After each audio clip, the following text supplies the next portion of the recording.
Hello and welcome to IGNOU BAPSH।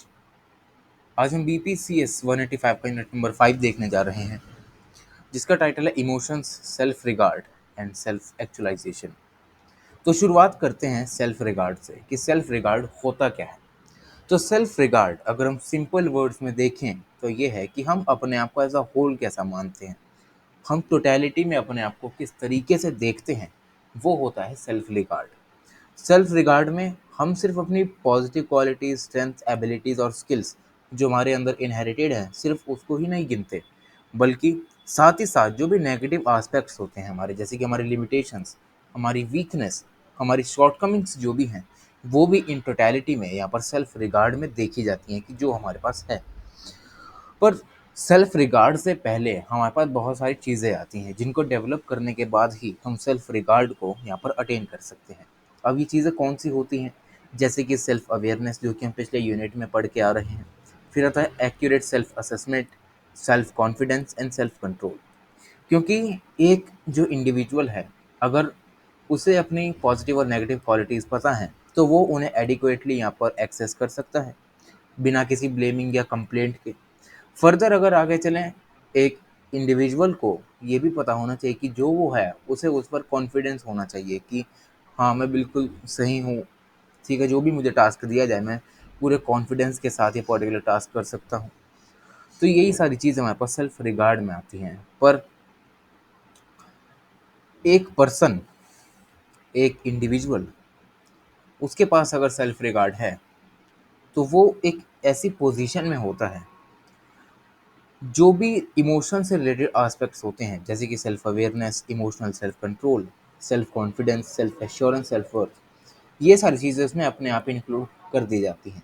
क्योंकि एक इंसान ने अगर उसने मान लिया कि मेरे में पॉजिटिव्स क्या क्या हैं, नेगेटिव्स क्या क्या हैं, बिना किसी कंप्लेंट के, तो अपने आप ही उसमें सेल्फ अवेयरनेस आ गई, सेल्फ कंट्रोल आ गया, सेल्फ कॉन्फिडेंस आ गया। तो ये सारी चीज़ें यहाँ पर सेल्फ रिगार्ड में हमें देखने को मिलती हैं। और अगर हम मेन एस्पेक्ट्स की बात करें सेल्फ रिगार्ड की, तो वो दो एस्पेक्ट्स होते हैं। सबसे पहला होता है पॉजिटिव एटीट्यूड। पॉजिटिव एटीट्यूड में क्या है कि जो भी अपने लिमिटेशंस हैं, नेगेटिव पॉइंट्स हैं, उन पर काम किया जाए ताकि उन्हें इम्प्रूव किया जा सके। ठीक है, साथ ही साथ जो भी हमारे पॉजिटिव पॉइंट्स भी हैं उनको भी यहाँ पर उन्हें अवेयरनेस के थ्रू हम देख सकें। ठीक है, हम उनसे अवेयर रहें कि हाँ, हमारे पॉजिटिव पॉइंट्स हैं, ये नेगेटिव पॉइंट्स हैं, जहाँ नेगेटिव पॉइंट्स हैं वहाँ हमें काम करने की ज़रूरत है एक ओपन माइंड के साथ। तो ये सारा पॉजिटिव एटीट्यूड में आता है। अगर हम सेंस ऑफ वर्दीनेस की बात करें, यहाँ पर आता है फीलिंग एडिक्वेट। ठीक है, हमारे पास एडिक्वेट नॉलेज हो, ठीक है, इमोशनल कंट्रोल हो, तो ये सारी चीज़ें इसमें आ जाती हैं। कैपेबल हों, कोई भी टास्क हमें दिया जाए तो हमारे जोन में हो ताकि हम उस टास्क को कर सकें।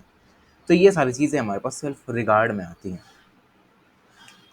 अब यहाँ पर कुछ इसकी डेफिनेशंस दे रखी हैं। अगर हम देखें तो सेल्फ रिगार्ड का मतलब यही है, पेइंग रिगार्ड और रिस्पेक्ट टू वन सेल्फ, कि हम अपने आप की रिस्पेक्ट करें। ये किसी भी दूसरे के ऊपर डिपेंड नहीं रहता। ठीक है, हमें किसी भी तरीके की अप्रूवल या एश्योरेंस की ज़रूरत नहीं है। ये हम खुद से ही डेवलप कर सकते हैं और ना ही इसमें किसी एक्सटर्नल फैक्टर की ज़रूरत होती है, जैसे कि एज, जेंडर, क्लास, कास्ट और रेस। इसमें एक पर्सन अगर हाई कास्ट का है, ठीक है, मेट्रो सिटी में रहता है, बंगला में रहता है, तो उसका सेल्फ रिगार्ड भी होगा। और वहीं एक इंसान ऐसा है जो कि लो कास्ट का है, रूरल एरिया में रहता है, स्लम्स वगैरह में रहता है, तो उसका भी एक सेल्फ रिगार्ड होगा। तो इसमें किसी भी तरीके का कोई एक्सटर्नल फैक्टर इन्फ्लुएंस नहीं करता, ये एक इंसान के अंदर से निकल कर आता है कि वो अपने बारे में सोचता कैसे है। तो इसीलिए सेल्फ रिगार्ड एंटायरली इस पे डिपेंड रहता है कि हम अपने आप को इवेल्युएट कैसे करते हैं, हमारे में क्या क्या नेगेटिव्स हैं, क्या क्या पॉजिटिव्स हैं। तो ये सारी चीज़ें यहाँ पर हम इवेल्युएट करके अपनी एक यहाँ पर इवेल्युएशन निकालते हैं। और यहाँ पर कुछ सेल्फ रिगार्ड से रिलेटेड यहाँ पर हमें कुछ कंसेप्ट दिए गए हैं। तो देखा जाता है कि जो सेल्फ रिगार्ड और सेल्फ एस्टीम है, वो तो यहाँ पर कुछ ना कुछ तरीके से सिमिलर ही रहते हैं। पर जो लोग होते हैं वो सेल्फ कंसेप्ट को भी यहाँ पर सेल्फ रिगार्ड का पार्ट मान लेते हैं, पर ऐसा होता नहीं। सेल्फ कंसेप्ट का ये मतलब है कि हम अपने बारे में क्या सोचते हैं, हमारे में क्या क्या चीज़ें हैं, ये सब सेल्फ कंसेप्ट में आता है कि कौन से कंपोनेंट्स या आस्पेक्ट्स हैं जो हम इनहेरिट करके रखते हैं। वहीं अगर हम सेल्फ एस्टीम की बात करें तो यहाँ पर एक इवेल्युएटिव कंपोनेंट आता है जो सेल्फ कॉन्सेप्ट में नहीं आता। इसमें सिर्फ ये देखा जाता है कि हमारे में क्या क्या चीज़ें हैं, ठीक है। पर अगर हम सेल्फ एस्टीम की बात करें, यहाँ पर इवैल्यूएट करते हैं कि हम अपने आप को कैसे इवैल्यूएट कर रहे हैं, पॉजिटिवली कर रहे हैं, नेगेटिवली कर रहे हैं, ताकि हम अपने आप को यहाँ पर असाइन कर सकें। फिर आता है सेल्फ रिगार्ड कि मतलब अपने आप को रिस्पेक्ट दें, ठीक है, अपने आप को फुल अवेयरनेस के साथ, पॉजिटिव नेगेटिव क्वालिटीज़ के साथ साथ यहाँ पर हम अपने आप को इवैल्यूएट करें, जिसे हम सेल्फ वर्थ के नाम से भी जानते हैं। तो ये सारी चीज़ें जो हैं यहाँ पर सेल्फ रिगार्ड का जो कॉन्सेप्ट है उसके साथ साथ यहाँ पर वो हमें बताई गई हैं। और अब बात करते हैं कि जो सेल्फ एस्टीम या सेल्फ रिगार्ड है वो हमारे लिए हेल्पफुल किस तरीके से है। तो सेल्फ रिगार्ड और सेल्फ एस्टीम इंटरपर्सनल कम्युनिकेशन में बहुत ही ज़्यादा इफ़ेक्टिव होता है, क्योंकि जो लोग अपने अंदर के थॉट्स को अंडरस्टैंड करते हैं वो अपने इमोशंस को प्रॉपर वे में दूसरों के सामने एक्सप्रेस करते हैं, और वो अपने आप को अच्छे तरीके से इवैल्यूएट करते हैं, सारे पॉजिटिव सारे नेगेटिव एस्पेक्ट जो होते हैं उसके बिहाफ पर अपने एक इमेज बना कर रखते हैं, जिसकी वजह से उनके सोसाइटी में बेटर पोजीशन बनती है, उनकी जो भी फंक्शनिंग होती है अपने रिलेशनशिप्स में, वर्क प्लेस पे, वो यहाँ पर अच्छे से हो पाती है। तो ये सारा इसका हेल्प का बताया गया है। अब बात करते हैं कि जो सेल्फ रिगार्ड है वो उसे हम डेवलप कैसे कर सकते हैं। तो सबसे पहला पॉइंट इसमें आता है appropriate learning experiences in the developmental period. कि सेल्फ रिगार्ड का जो डेवलपमेंट का प्रोसेस है वो शुरू से ही हो जाता है, मतलब जैसे एक चाइल्ड बॉर्न हुआ तभी से यहाँ पर सेल्फ रिगार्ड का जो कॉन्सेप्ट है, जैसे कि आई मी माई सेल्फ, ये सारी चीज़ें यहाँ पर शुरू हो जाती हैं। अब इस प्रोसेस में बहुत सारे एक्सपीरियंसेस आते हैं, जैसे कि पेरेंटल प्रैक्टिसेस, कि पेरेंट्स ने हमें कुछ वैल्यूज़ दी, हमारे आसपास का जो इन्वायरमेंट है हमें वहाँ से कुछ वैल्यूज़ मिली। वहीं हम देखें तो स्कूल का जो इन्वायरमेंट है, नेबरहुड का जो इन्वायरमेंट है, वो भी कहीं ना कहीं एक चाइल्ड को अफेक्ट करता है सिग्निफिकेंट वे में, जिससे कि या तो उसे पॉजिटिव इन्वायरमेंट मिलता है जिससे कि उसे पॉजिटिव थॉट्स आते हैं, पॉजिटिव क्वालिटीज उसमें ज़्यादा बढ़ती हैं। वहीं कुछ समय हमें ये भी देखने को मिलता है कि ये सारी चीज़ें नेगेटिव भी हो सकती हैं, जिसकी वजह से एक चाइल्ड का इन सभी के प्रति जो भी पेरेंटल एक्टिविटीज़ हैं, इन्वायरमेंट है, स्कूल है, नेबरहुड है, इन सब के लिए ये यहाँ पर नेगेटिव एटीट्यूड बनाने लग जाता है। तो इसीलिए लर्निंग एक्सपीरियंसेस जो होते हैं डेवलपमेंटल स्टेज में, वो एक चाइल्ड के ऑल राउंड डेवलपमेंट में बहुत ही ज़्यादा काम आते हैं, ठीक है। जो भी पर्सनल नीड्स होती हैं, जैसे कि पेरेंट्स की कोई वैल्यूज़ हो गई, ठीक है, जो कि चाइल्ड को नर्चर करें, आगे जाके उसके हेल्प हो इन वैल्यूज़ को लेकर, वो हमें यहाँ पर ज़्यादा से ज़्यादा इनको बतानी चाहिए, ठीक है, ताकि जो भी इनका सेल्फ रिगार्ड है वो पॉजिटिव वे में जाए, ना कि नेगेटिव वे में। फिर आता है development of the different attributes of self regard. हमने ऊपर पढ़ के देखा था कि कौन कौन से डिफरेंट एट्रीब्यूट्स हैं। जैसे कि पहला आता है सेल्फ अवेयरनेस, कि अपने आप को जान लो, ठीक है, जो भी हमें थॉट्स आ रहे हैं, फीलिंग आ रहे हैं, उन्हें जानो, जो भी हमारी स्ट्रेंथ्स हैं उन्हें जाने, वीकनेस है उनको एक बार देखें, अपने आप को एक्यूरेट असेस करें डिफरेंट एस्पेक्ट्स पर। तो ये सारी चीज़ें हमारे पास सेल्फ अवेयरनेस में आती हैं। फिर आता है सेल्फ कंसेप्ट, कि जो भी सम टोटल है सेल्फ अवेयरनेस और सेल्फ असेसमेंट का, वो एक इंडिविजुअल की तरह यहाँ पर किया जाता है। इसमें ये देखा जाता है कि एक इंडिविजुअल अपनी जो भी एबिलिटीज़ हैं उसके बारे में क्या क्या सोचता है, उसका इमोशनल और बिहेवियरल पैटर्न क्या है, उसकी थिंकिंग किस तरीके से होती है, वहाँ पर उसके पास स्किल्स क्या क्या हैं, ये सब यहाँ पर सेल्फ कंसेप्ट में बताया जाता है। फिर आता है सेल्फ एक्सेप्टेंस, कि ये बहुत ही इंपॉर्टेंट एट्रीब्यूट माना जाता है सेल्फ रिगार्ड का। अनलेस एंड अनटिल हम अपने आप को एक्सेप्ट नहीं करेंगे तो हम कभी भी सेल्फ रिगार्ड को अचीव कर ही नहीं सकते। इसीलिए हमें ओपन माइंड के साथ अपने आप को एक्सेप्ट करना चाहिए, भले ही हमारे में कितनी भी नेगेटिव चीज़ें हों, कितनी भी पॉजिटिव चीज़ें हों। इसी के लिए यहाँ पर इसको लाया गया है।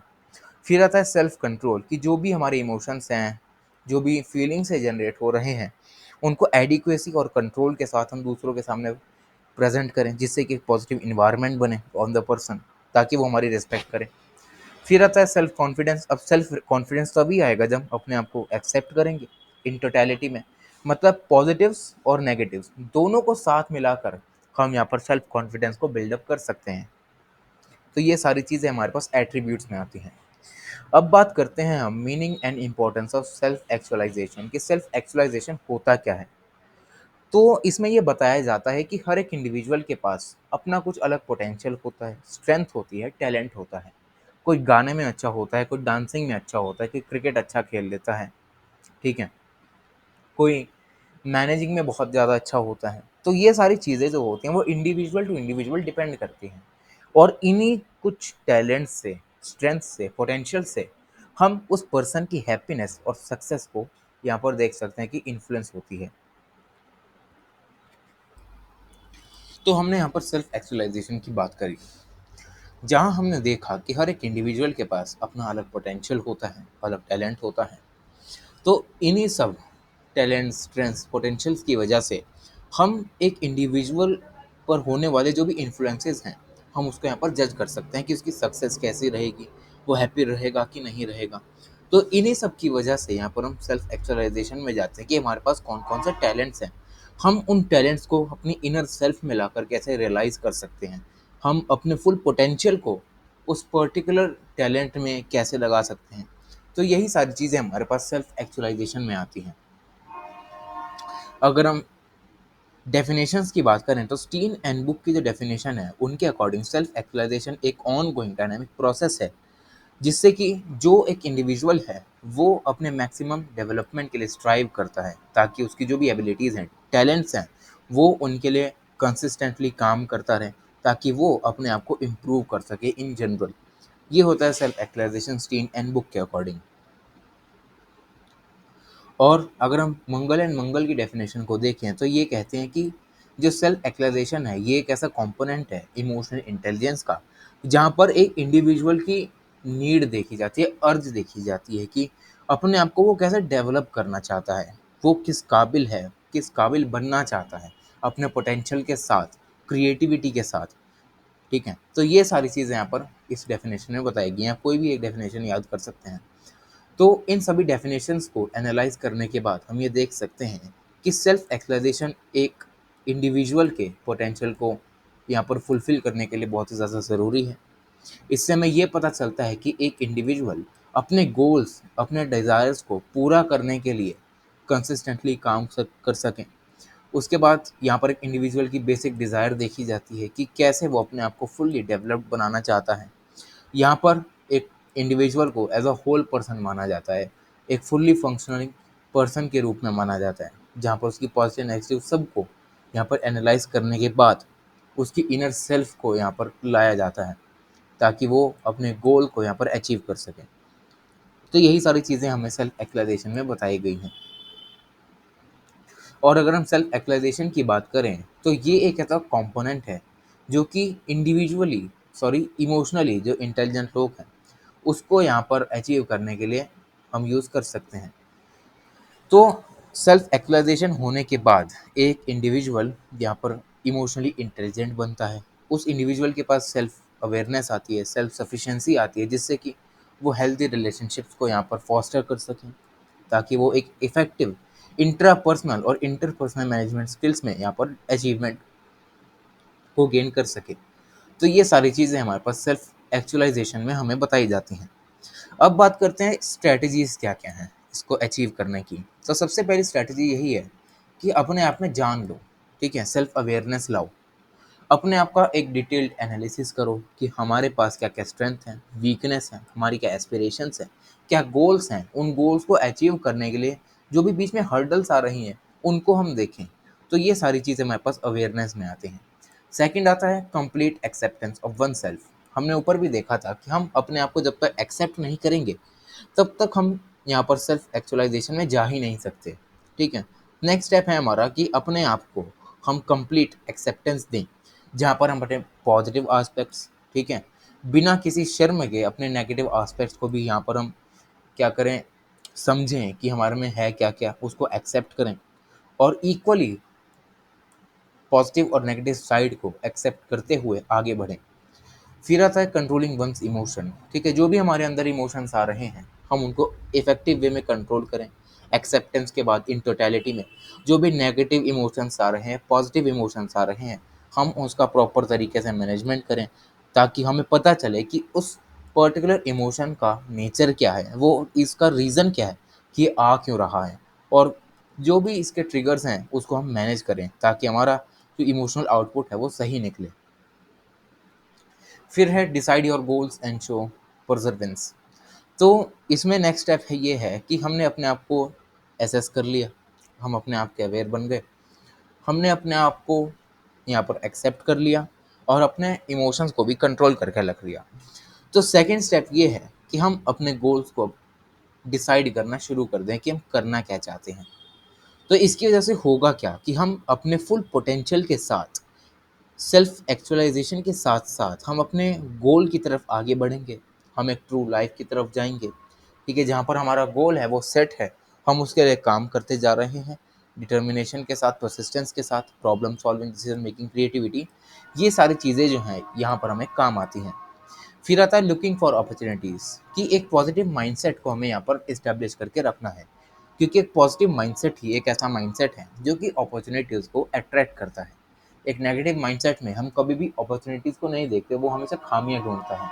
एक पॉजिटिव माइंडसेट एक गलत सिचुएशन में भी अपनी अपॉर्चुनिटी ढूंढता है, ठीक है। इसमें अपने माइंड को हमें ओपन रखना है, जो भी हमारे गोल्स हैं हमें उन्हें यहाँ पर रियलाइज़ करना है, जो भी नीड्स हैं उस पर्टिकुलर जो पॉजिटिव एटीट्यूड है उसको कल्टीवेट करने के लिए हमें वो भी चाहिए, ठीक है। तो ये सब एक स्ट्रैटेजी में आता है।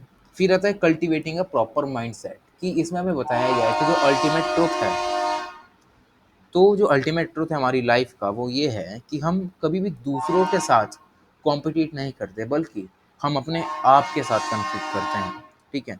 हमारा कंपटीशन दूसरों से नहीं होता, हमारा कंपटीशन खुद से होता है। तो हमें इसमें बस यही बताया गया कि हमारा जो खुद से कंपटीशन है, उस कंपटीशन में आगे रहने के लिए हमें एक प्रॉपर माइंडसेट की ज़रूरत पड़ती है, जहाँ पर जो भी हमारी पॉजिटिव साइड्स हैं, नेगेटिव साइड्स हैं, हम उनको एक बार एक्सेस करें, ठीक है।